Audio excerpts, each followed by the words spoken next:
আচ্ছা, আপনার অ্যাড দেখে মানুষ বুঝে নাকি স্ক্রল করে চলে যায়? আপনাকে এই ফেসবুক অ্যাড সাইকোলজি একটু বুঝতে হবে। মনে করেন আপনি একটা অ্যাড বানালেন, ভিডিও সুন্দর, ডিজাইন সুন্দর, একদম চকচকে। কিন্তু আপনার অ্যাডটা একবার দেখার পরে স্ক্রল করে চলে গেল। এরকম কেন হচ্ছে? দেখুন, আজকের দিনে অ্যাডের মধ্যে শুধুমাত্র প্রোডাক্ট অথবা দাম লিখে দিলে হবে না। আপনাকে কাস্টমার সাইকোলজি বুঝে কাজ করতে হবে।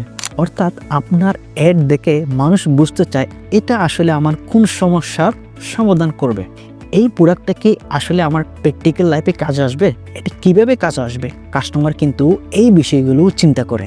এই কারণে আপনি যখন নেক্সট টাইম ক্রিয়েটিভ বানাবেন আপনার অ্যাডের জন্য, তখন আপনি এই বিষয়গুলো নিয়ে একটু কাজ করবেন। বর্তমানে প্রবলেম সলিউশন অ্যাড খুব বেশি কাজ করে। আপনি দেখবেন আমাদের দেশে অনেকে কিন্তু স্টোরি টেলিংয়ের মধ্যে অ্যাড দিচ্ছে। আসলে কাস্টমার কী চায়, কাস্টমারের পেন পয়েন্ট বুঝে তারা কিন্তু ভিডিওর মধ্যে সেটা উল্লেখ করতেছে। আমি একটা এক্সাম্পল দিচ্ছি।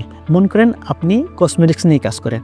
আপনি একটা ভিডিও বানালেন এবং বললেন যে কি আমার এই লোশনটা আছে, এই লোশনের মধ্যে এই ইনগ্রিডিয়েন্টস আছে, আমাদের কোয়ালিটি ভালো। আপনি এই বিষয়গুলো উল্লেখ করছেন। অন্যদিকে আপনারও একজন কম্পিটিটর, সে অ্যাড দিছে কীরকম, শীতকালে হাত পা ফেটে যাচ্ছে, আমাদের এই লোশন দিচ্ছে আপনার স্কিনের 24 ঘন্টা প্রোটেকশন। এখন আপনিই বলেন এখানে কোনটাতে বেশি কনভার্সন হবে, কোনটাতে বেশি অডিয়েন্স এঙ্গেজমেন্ট হবে?